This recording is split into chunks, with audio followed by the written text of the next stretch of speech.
Assalamualaikum warahmatullahi wabarakatuh. Kembali bersama saya Afwan Agustia Putra. Apa kabar rekan-rekan semua? Semoga selalu sehat dan selalu dalam lindungan Allah Subhanahu Wa Taala dan dalam kasih sayang Rasulullah Sallallahu Alaihi Wasallam.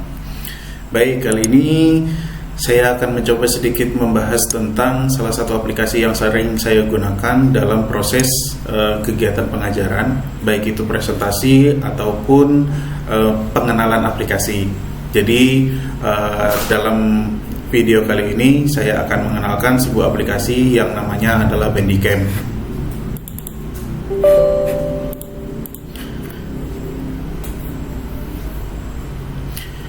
Baik, ini adalah tampilan dari Bandicam, tampilan awal, dan ini adalah tampilan keseluruhan dari aplikasi Bandicam itu sendiri. Sebelum kita masuk ke bagian dalam, ada baiknya kita lihat dulu di bagian paling atas. Di sini ada tombol seperti folder. Ini adalah output dari rekaman yang kita rekam, itu ada di dalam sini. Jadi kita tinggal buka ini, kita langsung menuju ke bagian rekaman yang kita simpan tadi. Kemudian scheduling record. Maksudnya ini kita bisa merecord sesuai dengan jadwal yang sudah kita tentukan. Tapi ini untuk proses pengajaran tidak terlalu efektif karena ini bisa menghambat pada saat kalau kita lagi di jalan atau pas kita lagi sibuk, kemudian dia langsung record sendiri, itu akan sangat mengganggu. Kemudian ini ada online hub. Ini artinya bantuan secara online yang disediakan oleh Bandicam itu sendiri. Kemudian di sini ada 3 tombol yang bisa kita gunakan. Yang pertama ini tombol yang ini itu bisa kita gunakan untuk meminimize ke dalam try, ke dalam bagian sini. Ya, jadi kalau kita klik ini, misalnya seperti ini, ya, dia akan muncul di bagian sini. Ya, dia akan muncul di bagian sini. Kemudian kalau kita klik ini, dia akan muncul di bagian taskbar seperti ini, ya. Dan ini adalah close. Semua jelas kalau yang ini ya. Lanjut, di bagian baris yang selanjutnya ada tampilan untuk area yang akan direcording. Maksudnya kita bisa, yang bagian pertama ini di dalam layar laptop kita bisa mengatur bagian-bagian mana saja yang ingin kita record gambarnya atau record videonya. Kita bisa menggunakan select recording area.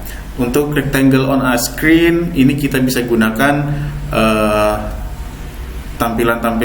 ukuran-ukuran yang sudah disediakan ini, atau kita bisa gunakan juga select recording area di menu ini. Ya, jadi kita tinggal menyesuaikan saja.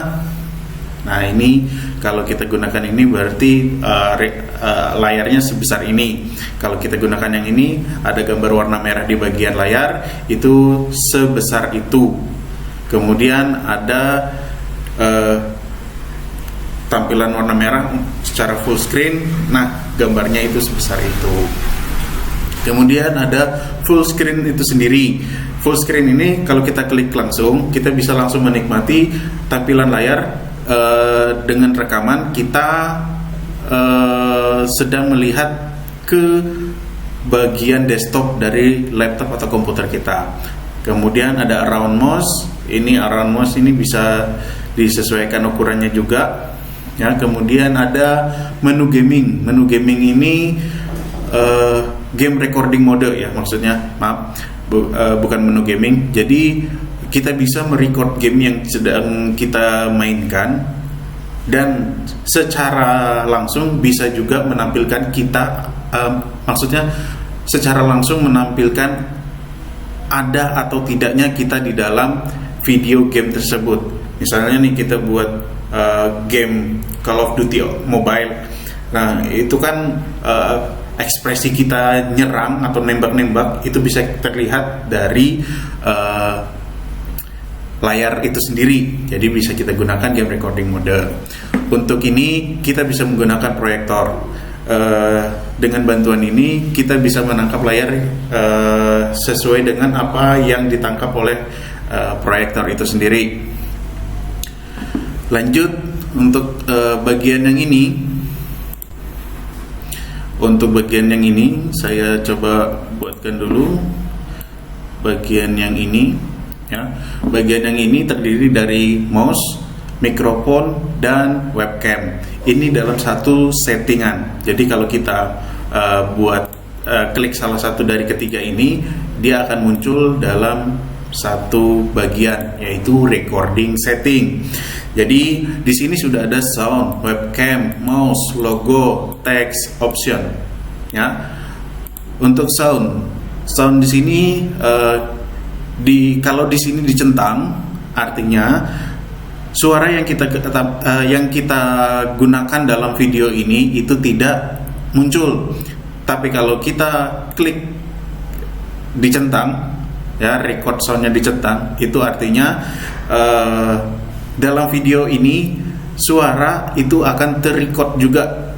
Jadi kalau kita narasi dalam video itu kan, narasi dalam video biasanya kan video dulu, baru kemudian kita buat narasinya. Tapi kalau ini enggak, secara real time video dan narasinya itu sama. Jadi bisa memudahkan kita kalau kita presentasi sambil nunjuk ke bagian mana suara kita juga muncul.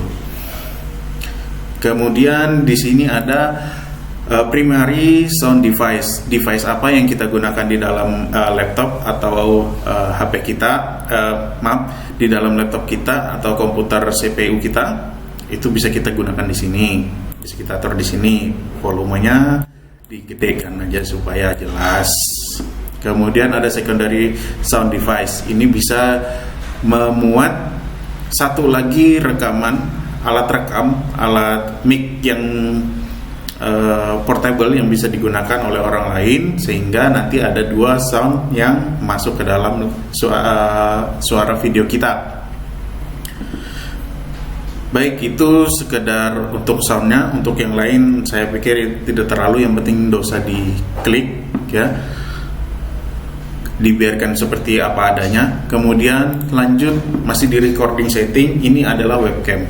Webcam ini digunakan apabila kita menggunakan laptop atau komputer dengan webcam tambahan, webcam eksternal. Kalau kita klik ini, berarti webcam yang ada di laptop atau webcam eksternal kita itu dalam keadaan off, atau nanti layarnya pada saat video itu sudah jadi, gambar kita atau video kita itu tidak tampil. Jadi hanya sebatas suara kita dan presentasi kita di dalam layar laptop. Tapi saat ini diklik, otomatis webcamnya nyala, dan nanti pada saat kita melakukan presentasi itu ada gambar kita yang muncul di video akhirnya. Contoh di sini di bagian bawah. Di bagian bawah, bagian yang hitam ini adalah layar desktop kita, kemudian yang bagian abu-abu adalah webcam kita. Bisa kita lihat sendiri di sini. Ini tampilan untuk layar besar. Ini tampilan untuk layar kecil yang ada di sudut kanan, sudut kiri, bagian bawah, ini sudut kanan dan sudut kiri bagian atas. Nanti bisa di setting aja. Nah, kalau kita menggunakan green screen, kita bisa gunakan use chroma key, kemudian select bagian green screen-nya, dan kita tinggal atur similarity dan blend-nya supaya green screen-nya hilang dan hanya wajah dan bagian tubuh kita saja yang muncul. Baik, selanjutnya di sini ada webcam-nya. Kalau kita pakai webcam eksternal, di sini akan muncul. Kemudian formatnya, detect format, silakan bisa lihat sendiri di sini. Saya lebih baik gunakan auto detect saja. Kemudian di bagian bawah ada preview webcam on screen. Artinya pada saat kita melakukan presentasi, kalau tadi saya bilang video akhirnya baru bisa kita lihat hasil apakah wajah kita ada atau tidak. Nah, kalau kita klik ini, wajah kita akan tampil pada saat kita presentasi, dan secara real time dia akan muncul di bagian tepat seperti di posisi yang di sini. Lanjut, kita ke mouse. Ke mouse di sini ada beberapa setting yang unik. Yang pertama adalah show mouse cursor. Show mouse cursor ini kalau kita klik ini previewnya ya. Kalau kita klik muncul kursor, kalau tidak kita klik dia tidak ada kursornya, hanya efek-efeknya saja yang muncul. Jadi saya lebih senang yang ada kursornya. Kemudian add mouse click effect. Maksudnya di sini kalau kita klik itu akan muncul efek-efek seperti air jatuh yang bisa kita lihat di ujung dari kursor itu sendiri. Tinggal kita atur warnanya seperti apa. Kemudian add mouse highlight effect. Kalau kita tidak gunakan ini, warna yang ada di sekitar mouse itu akan hilang. Jadi kita bisa sesuaikan warnanya mau warna apa. Kalau saya di sini warnanya merah. Kemudian ada play mouse click sound while recording. Ini saat kita klik mouse sebelah kiri itu akan muncul suara. Kalau kita klik mouse sebelah kanan itu akan muncul suara.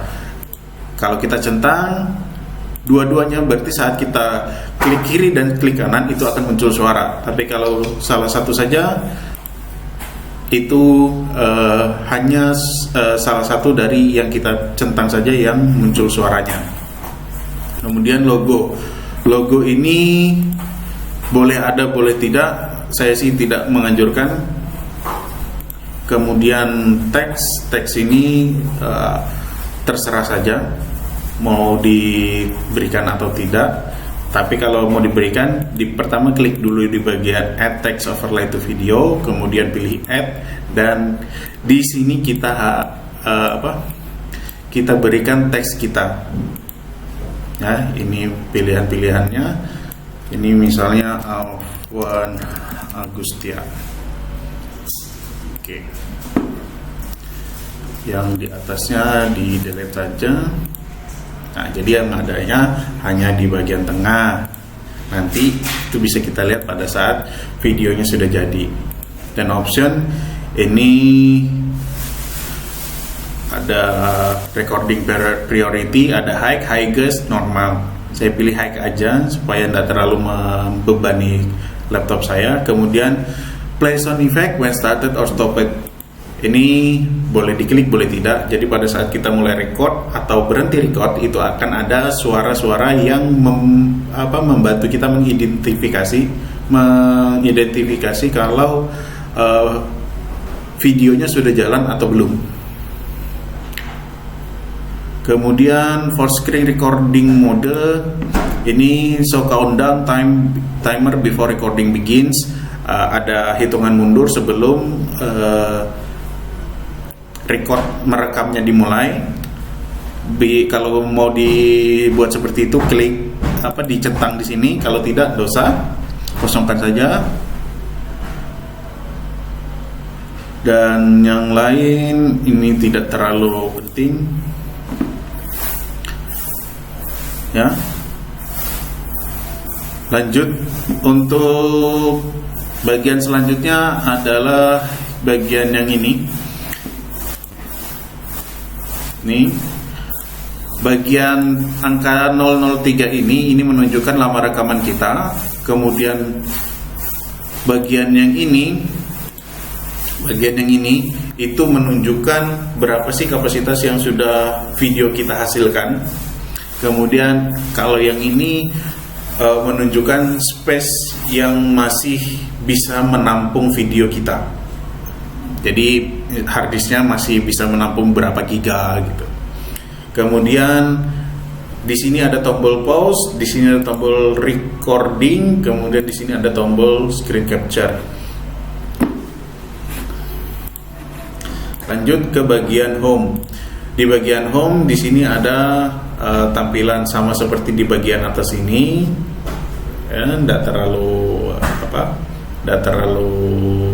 urgent, bisa kita lihat di bagian atas atau bisa kita lihat di sini. Nah, di bagian ini kita bisa lihat untuk recordnya atau stopnya. Di sini ada tombol yang kita setting tadi. Sedangkan di sini tombol untuk menangkap kamera, menangkap layar jadi gambar foto gitu ya. Jadi bisa gunakan di sini. Dan ini tombol yang digunakan untuk video. Saat video ini sudah selesai, dia akan muncul di sini ya, di D. Gitu juga dengan image akan muncul di D. Kemudian general, outputnya tadi kita bisa gunakan ini ataupun di tombol home. Di sini tombol home-nya ada tombol tempat penyimpanan filmnya atau videonya itu ada di drive D. Kita bisa rubah di bagian sini. Nah, saya rubah di bagian video, select. Jadi say action video. Kalau mau opennya silakan open. Ya, kalau mau ganti silakan diganti di sini lagi. Kemudian ada Bandicam Windows always on top. Jadi kita tidak bisa melihat membuka aplikasi lain tanpa Bandicam-nya ini minimize. Jadi Bandicam-nya ini muncul terus. Misalnya kalau kita buka Winamp, contoh ya, kalau kita arahkan di sini, nah Bandicam-nya selalu ada di bagian atas, itu maksudnya. Kemudian start Bandicam minimize to try, kalau diklik begitu mulai rekaman, dia akan langsung masuk ke bagian try sini dan dia akan berwarna hijau.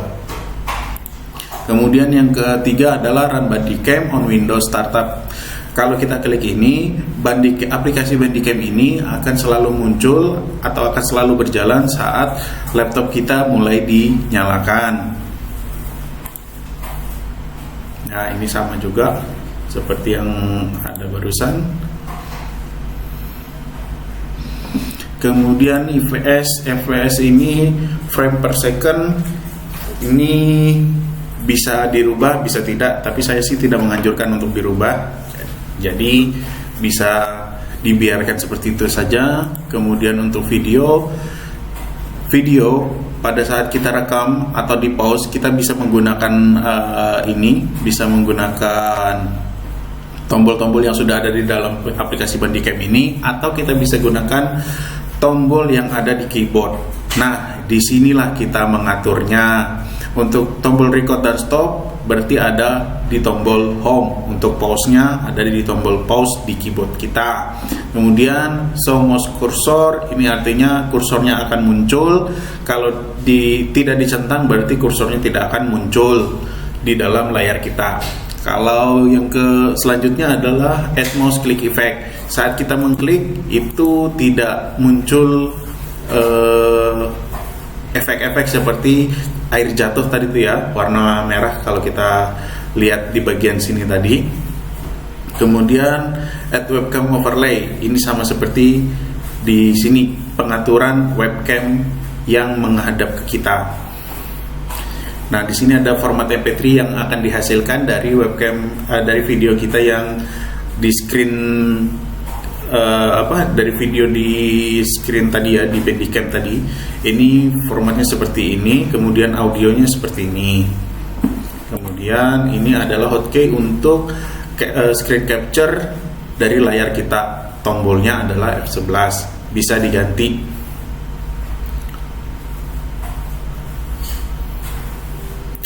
Selanjutnya ada pemberitahuan informasi tentang Bandicam saja. Baik, itu saja untuk video kali ini. Semoga bermanfaat.